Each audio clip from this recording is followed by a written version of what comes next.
as they are rarely seen. I can't see. I saw there they are. Are they coming? Yeah. I thought zebras. Just look. Now we're coming up on a watering hole up here on the left. Watering holes like this are important gathering places for animals in the forest. It's also one of our best chances to see some of the rare species like the black rhino. Now the black rhino's hide is about 1 inch thick and it can repel any animal except for man.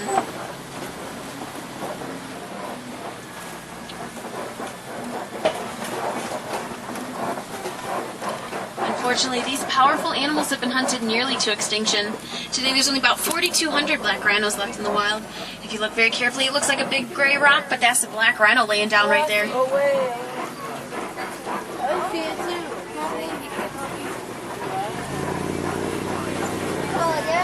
Now, if you are taking pictures or video, please hold on to those cameras tightly. Harambe Reserve does not allow me to stop for any dropped items while we are on safari.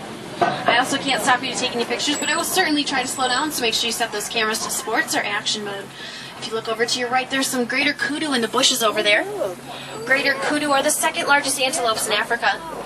An adult male can weigh up to 750 pounds.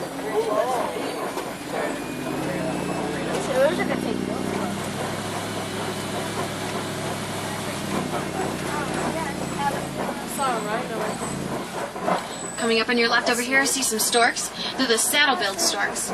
They get their name from the yellow saddle shapes on the tops of their bill.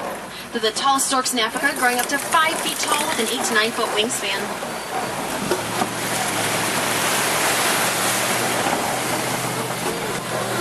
Now we're exiting the forest and we're going to enter into the Safi River area. There's a good chance we may see some hippos today, so everyone keep your eyes open. I want to remind everyone of our #1 most important safety rule while we're on safari is please stay seated at all times. You may want to look at animals to the left or to the right, but please do not stand up to do so for your own safety. Children can't sit on the laps, make sure they stay seated there. Now hippos like to spend a lot of time underwater, so they may appear as shapes or shadows underneath the surface. Right there. Look. Oh, look to the right, everyone. Wow. Hippos do spend a lot of time underwater. They can hold their breath for up to 5 to 8 minutes.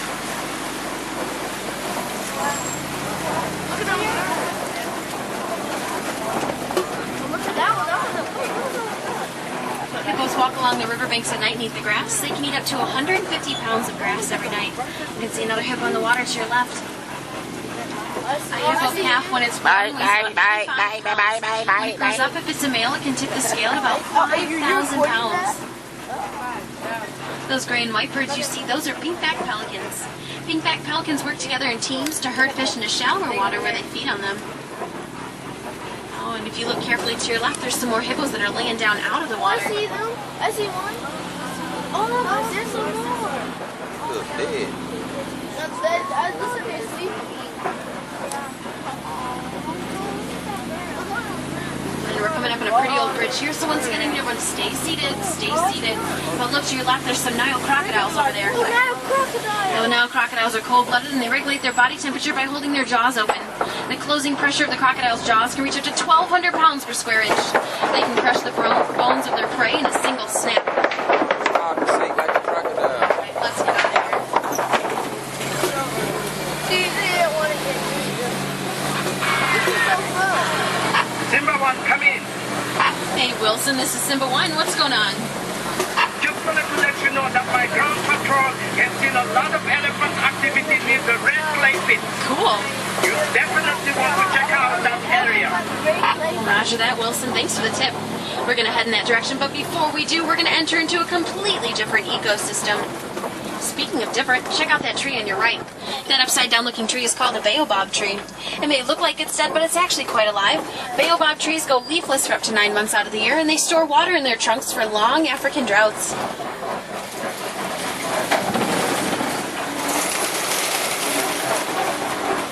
Now we're entering my favorite view of the whole reserve, the Serengeti grasslands.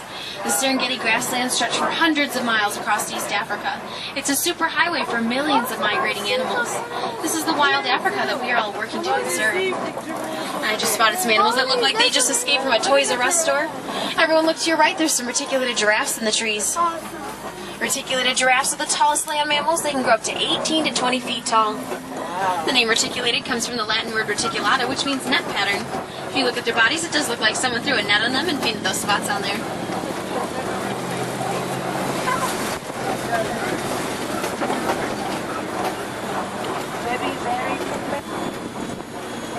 It's dead though. It's not on. Oh, over to your right side, there's some Thompson's gazelles in the field. The little tiny tan animals with the black stripes on their bodies. They may look like they're babies, but they're actually fully grown. At most of those little Thompson's gazelles weigh up to 60 pounds, and that's it.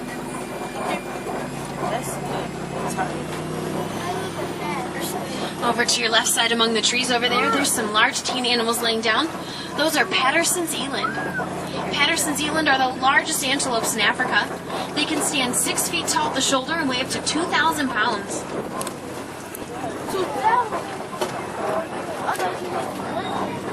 Now these tall cones of earth that you can see dotting the landscape, those are termite mounds. The elephants like to use the termite mounds as scratching posts. Once they've been worn down by the elephants, the antelope use them as lookout posts for predators.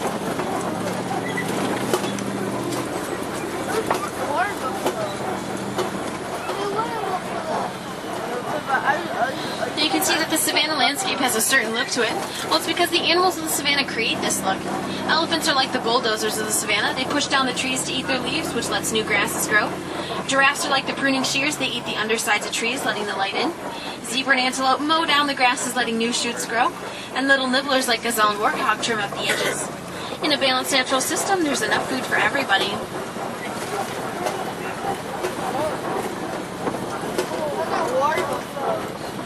Over in the field to your right, there's some Ankole cattle over there. The Ankole cattle's horns can grow up to 5 to 6 feet long. If you look very carefully in this bush here as we pass it on the left, there's some white-bearded wildebeest laying down in that bush. White-bearded wildebeest are also known as the gnu, which is the African word imitating the grunting noise that they make.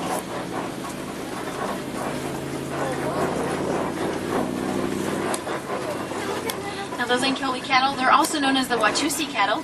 They're named after the African tribe that domesticated them.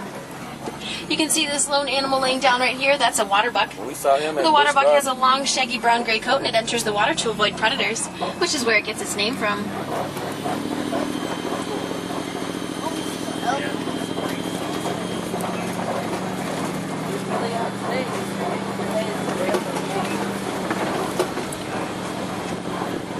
Isn't there a giraffe over there? Yeah.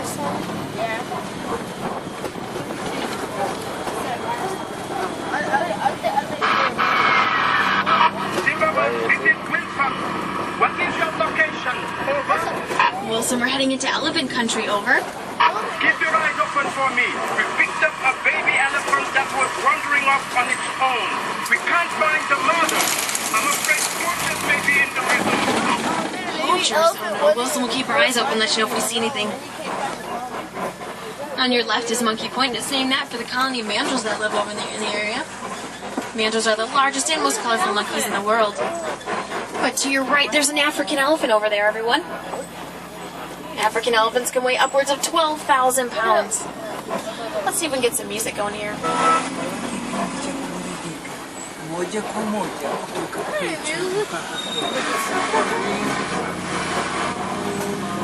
I think that's music. Get your cameras ready.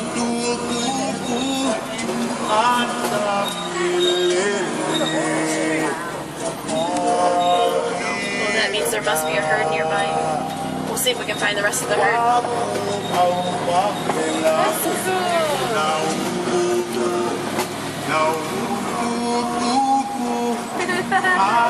Yeah, we're going to cross this bridge up here, so I need everyone to stay seated as we go pole-pole, which means very slowly across.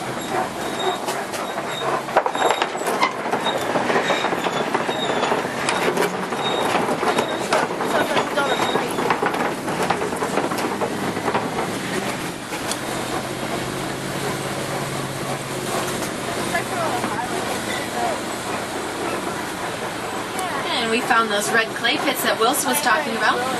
You can see the Tuscan footprints in the clay.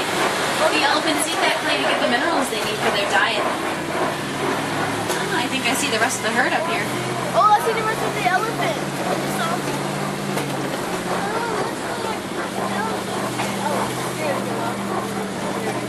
Now, an African elephant's childhood can last for up to 15 years.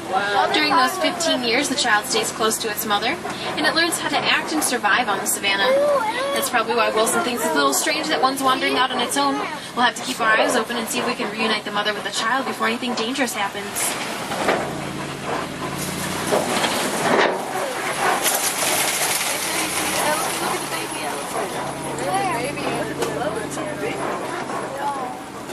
Over to your left, you can see a younger elephant wandering around over there. But the mother is close by, so that's not the one we're looking for. When elephants flap those big ears, it may look like they're trying to fly like Dumbo, but in fact they have important blood vessels behind their ears. And by flapping them, it helps them to cool off when they're hot. The elephant's gray wrinkled skin is actually quite sensitive to the sun. That's why it looks like a lot of them have dirt on their backs. Well, it's because they flip that dirt on their backs and use it as their own natural sunblock.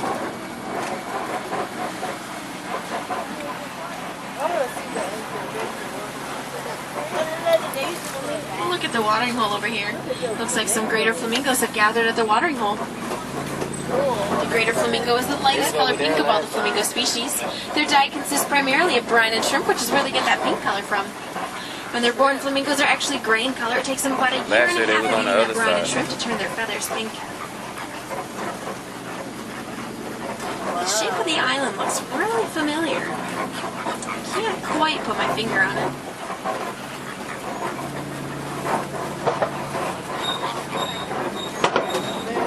Oh, it's a Mickey Mouse head. This is another elephant.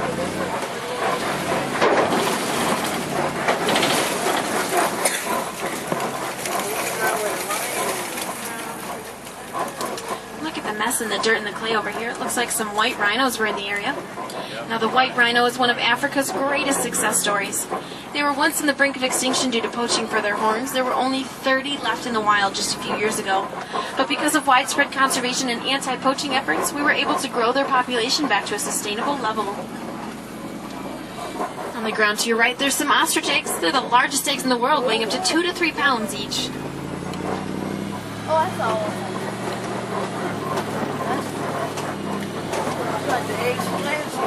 Whoa! I think I see some cheetahs up ahead. They went by the lion. And as we come around this corner, everyone, keep looking to your left up on that hillside. Cheetahs are laying down. It looks like they're right behind that log up there, so keep looking to your left. That's what I said over here. Cheetahs are the fastest land mammals. They can sprint at speeds of up to 70 miles per hour. Unlike the other big cats, cheetahs hunt during the day. That's because they rely on their sight for Oh, I see hunting. him. Oh, I see two.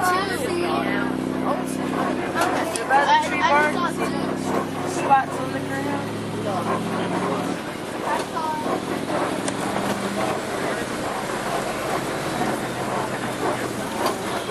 We're coming up on the Kopi Rocks here. This is the tallest point on Harambe Reserve. The lions like to climb up on these rocks and bask in the sun. They also use those rocks as a vantage point when they're on the lookout for their prey.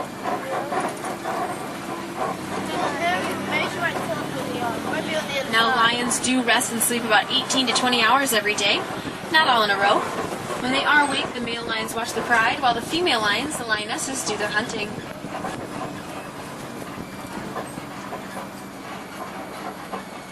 Oh man, he usually be on the rock.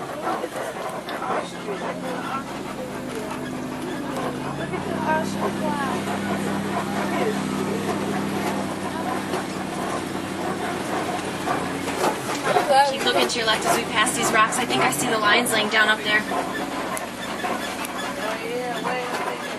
Does anyone know the Swahili name for lion? It's used in The Lion King. The name is Simba. Oh, look up there. Oh, me too, I see it. Oh, wow. Oh, look at the male one. I see some warthogs over here. I Now, saw warthogs are the largest burrowing mammals in Africa. They charge out of their burrows at speeds of up to 30 miles per hour to fend off their predators. Here's their home right there. Does anyone know the Swahili name for warthog? It's also used in The Lion King. Pumbaa. around to your right, I see some more ostrich eggs over here. And also to the right, there's an ostrich laying down. Although ostriches have wings, they cannot fly, but they sure can run. Ostriches can run at speeds of up to 45 miles per hour. Now those brown animals you see laying down over there, those are bontebocks. Bontebocks are completely extinct in the wild. Only in reserves like this one can you see those animals.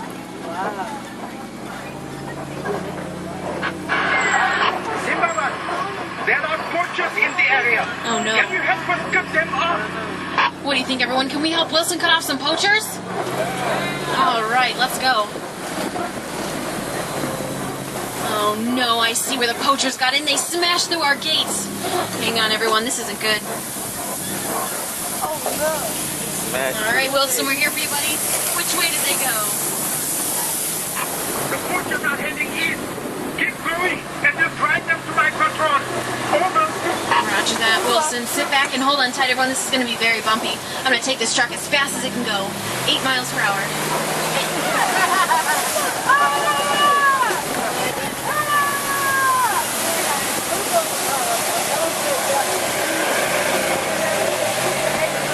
No, I think I see a camp over there. Wilson, I see the camp up ahead, but it's deserted. I think we're too late. Oh, not to worry. You drop them right into my patrol. Oh, good. Wilson, did you catch them? The poachers ran, but they won't get far. We located the mother elephant. Thanks to you, they are now both safe. Oh, good. I'll say sana, everyone.